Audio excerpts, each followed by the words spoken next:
बोलिए प्रेम से श्री सद्गुरुदेव महाराज की जय। श्री सच्चिदानंद भगवान की जय। वृंदावन बिहारी लाल की जय। बोलिए प्रेम से सब संतों की जय।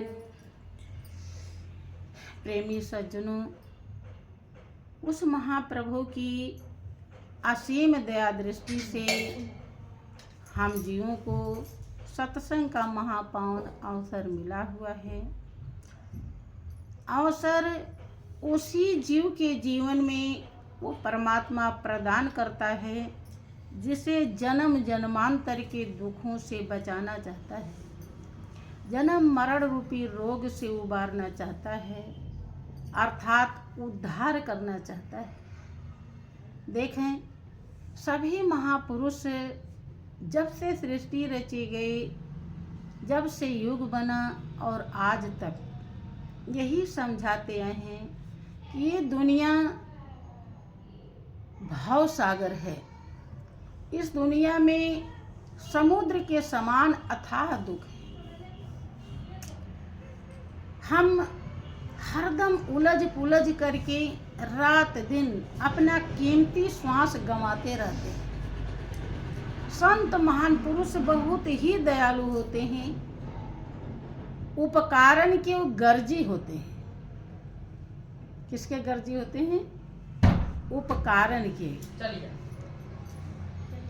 उपकार करने के गर्जी होते हैं।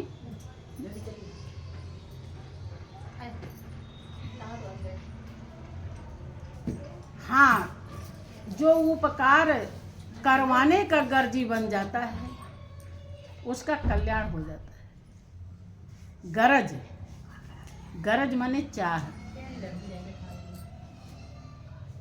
ऐसी चाह जिसमें व्याकुलता हो। संत महान पुरुष उपकार के गर्जी होते हैं, भलाई करने के गर्जी होते हैं, भलाई करने की उनकी गरज होती है। इसीलिए प्रेमी भक्त नहीं समझते हैं कि हमें अपनी भलाई करनी है, फिर भी वो कोई न कोई उपाय उन्हें दर्शाते रहते हैं कि किससे उनकी आंखें खुल जाए, वो जग जाए। और जग जाएंगे तो जो जीवन की कीमत चली जा रही है उसे वो इकट्ठा कर लेंगे, उसे बचा लेंगे, उसे प्राप्त कर लेंगे, वो खोएगा नहीं। इसलिए वो जगाने के लिए आते हैं।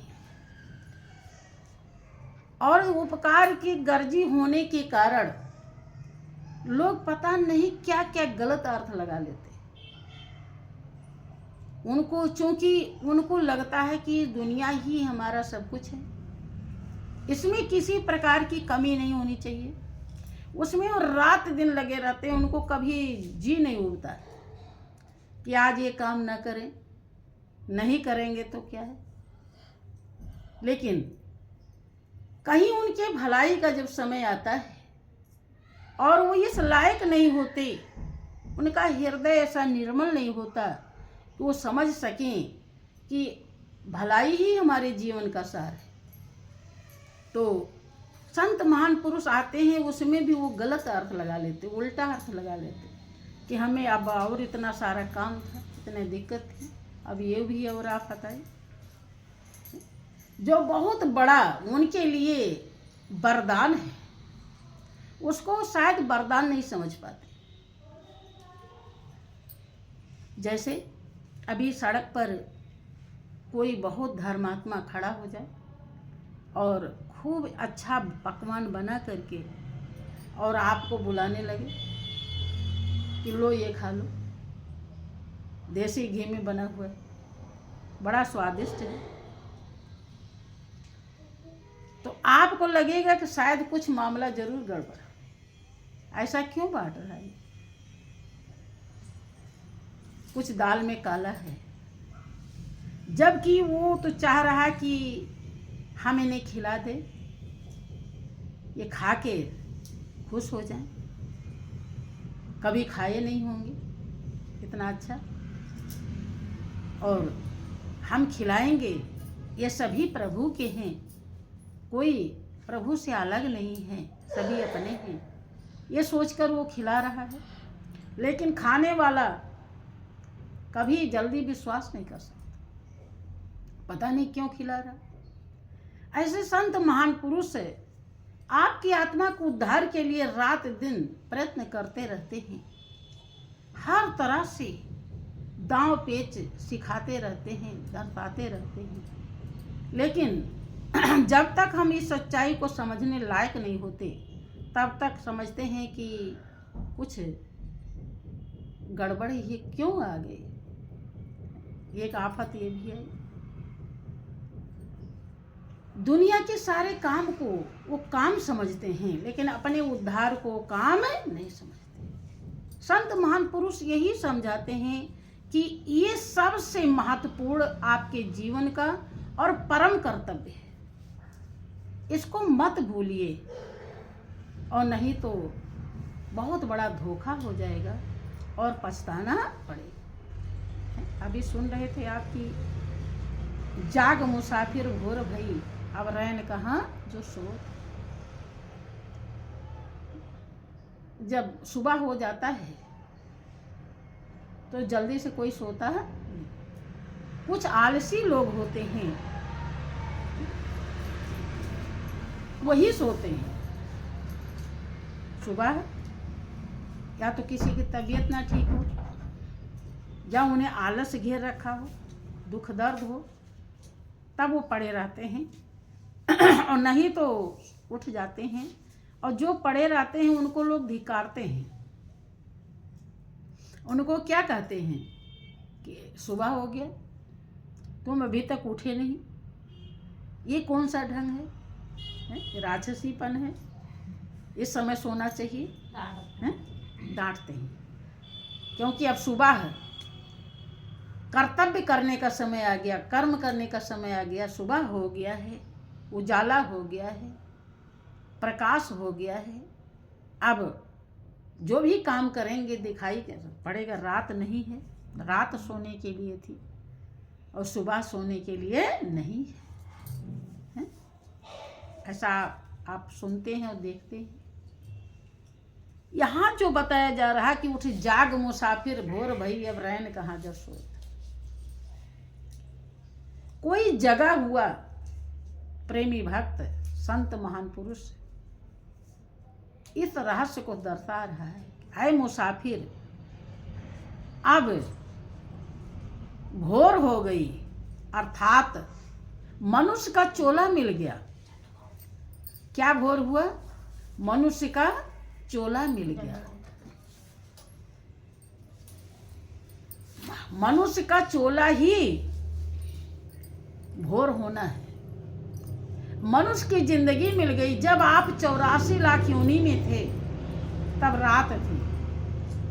जैसे रात में लोग सोचते हैं आप क्या करें, तो रात हो, अब सोने का समय है, अब काम करने का समय नहीं। अर्थात 84 लाख योनि में जब आप थे तब आपकी जिंदगी केवल भोग योनि थी, कर्म योनि नहीं थी। कैसे खाएं, कहाँ से खाएं, कहाँ से मिले, इसके लिए आप हरदम तड़प रहे थे, ढूंढ रहे थे। जगने का कोई अवसर ही नहीं है। ना तो आपको सच्चाई समझ में आ सकती है और ना कोई समझा सकता है। रात है, अर्थात दिन नहीं हुआ, अवसर नहीं है, अवसर खत्म हो गया है। 84 लाख योनि में जब थे तो भोग ही भोग था। कैसे खा पी लें, कैसे सो जाएं, मर जाएं। लेकिन मनुष्य की जिंदगी मिल गई तो ये जागने के लिए, अर्थात आपका ध्येय और लक्ष्य जो है, किसके लिए मालिक ने इस दुनिया में भेजा, आपके जीवन का परम कर्तव्य क्या है, जिसके लिए इतनी व्यवस्थाएं दी है, घर मकान परिवार बाल बच्चे खेती बाड़ी नौकरी चाकरी, सब उसी जगने के लिए दिया है। अर्थात ये सब व्यवस्थाएं लेकर आप अपने मालिक तक पहुंच जाओ, यही है भोर होना। उठ जाग मुसाफिर भोर भई, अब रैन कहाँ जो सोत है। अर्थात अब 84 लाख योनि में नहीं हो, अब आपको मनुष्य की जिंदगी मिली है जो देवताओं को दुर्लभ है, जो आप इस परम कर्तव्य को कर सकते हो। और अगर नहीं कर रहे हो तो समझो आप सो रहे हो। कह रहे हैं आप रैन कहाँ, अब 84 लाख योनि नहीं है, आप कहाँ सो रहे हो, आप क्यों नहीं जगते। कौन समझा रहा है? जो जगा हुआ है, जो अपने ध्येय और लक्ष्य में लगा हुआ है, जो उस परम सत्ता से प्रीति कर रहा है, जो ही सब कुछ है और कुछ भी नहीं, और सब धोखा है। इसलिए कह रहे धोखे में क्यों लगे हो, अब सच्चे में लग जाओ, यही जगना। इस जीवन से, इस काया से, इस देह से, इस जिंदगी से लग सकते हो। अगर ये जिंदगी ले ली गई तो फिर के लक 84 भ्रम दिया पोपे अटका जाए और आपकी पासा ना पड़ा तो फिर 84, फिर तो आपको 84 में फिर रात हो जाएगी। मनुष्य की जिंदगी पा जाना ही भोर हो गया। अब उस परम कर्तव्य को कर लीजिए जब तक मौका है, और नहीं मौका फिर छीन लिया जाए। बहुत ध्यान से समझेंगे तो समझ में आएगी। बहुत ही दुख है इस दुनिया में, थोड़ा दुख नहीं, बहुत दुख है। अब रैन कहाँ जो सोत है, केटो के नींद से आँखियाँ खोल जरा, वो गाफिल प्रभु से ध्यान लगा। यह प्रीति करण की रीत नहीं, प्रभु जागत है तू सोत है। कैसे प्रभु जग रहे? प्रभु हर पल आपके साथ हैं। कभी सोते हैं और आपको सोने के लिए व्यवस्था दी, आराम करने के लिए व्यवस्था दी, बैठने के लिए व्यवस्था दी, खड़ी होने, सब तरह के व्यवस्था दी है। प्रभु ने तो आपको 84 लाख योनि में से निकाल कर देव दुर्लभ जिंदगी मनुष्य की दे दिया। वो तो इतना प्रेम किया और आप उनसे कोई प्रेम नहीं करते। आप लगन लगाने लायक मौका पाए हैं, जीवन पाए हैं, और आप फिर भी मोह रूपी रात्रि में सो रहे हैं। ये मेरा तो ये मेरा तो वो मेरा, और जो मेरा है उससे कोई ध्यान नहीं। इसीलिए कह रहे हैं प्रीतिकरण की रीत नहीं, प्रभु जागत है तू सोच है।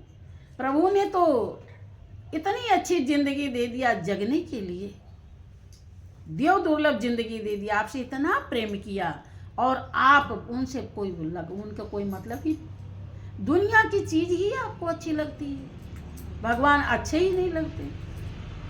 दुनिया का कोई काम करना हुआ तो आप कभी परेशान नहीं होते, और ध्यान भजन करने का नंबर आता है तो आप परेशान हो जाते हैं, लगता है कौन सा पहाड़ गिर गया है। तो करे प्रीतिकरण की रीत नहीं, प्रभु जागत है तो सोत है। प्रेमी भक्त समझाता है कि ऐ पापी, पाप में चैन कहाँ। दुनिया के जितने भी कर्म हैं सब में दोष विकार परपंच भरा हुआ है। हर कर्म से हमें पाप लेना पड़ता है, पाप देना पड़ता है, और इसमें ही हम चैन ढूंढते हैं। यही कारण है कि इसमें हमें चैन मिलता नहीं, और मिलेगा भी नहीं, पूरी जिंदगी बीत जाएगी। देखो भगवान के दरबार में कहीं भगवान का स्थान बना होता है, मंदिर बना होता है, तो वहाँ पर जब आप जाते हैं, जरा सा सर झुकाते हैं तो उतनी देर में भी चैन मिल जाता है, क्योंकि वहाँ चैन ही चैन है।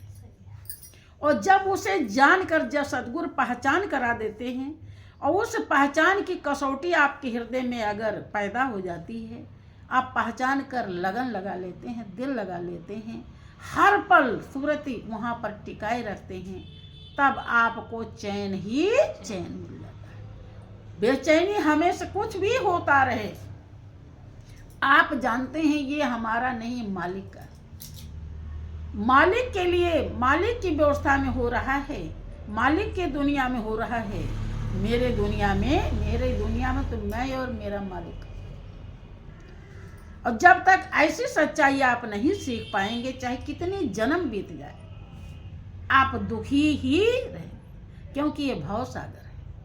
समुद्र के समान अथाह दुख है। आज नहीं, किसी न किसी दिन आपको स्वीकार करना पड़ेगा कि हाँ वास्तव में अब अभी नहीं करेंगे तो जाते समय करना पड़ेगा, और जाते समय करेंगे तो कुछ भी फायदा नहीं। आपको याद आएगा कि संत महात्मा हमारे दरवाजे पर आते थे और हमको धर्म करने के लिए ढंग सिखाते थे, लेकिन हम सीख नहीं पाए।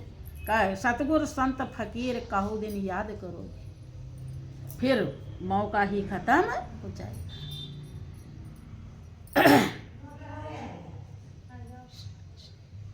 समय श्वास गिनकर मिला है, और जिस दिन खत्म हो जाएगा आप कुछ नहीं कर पाएंगे। तो बोलिए प्रेम से श्री सद्गुरुदेव महाराज।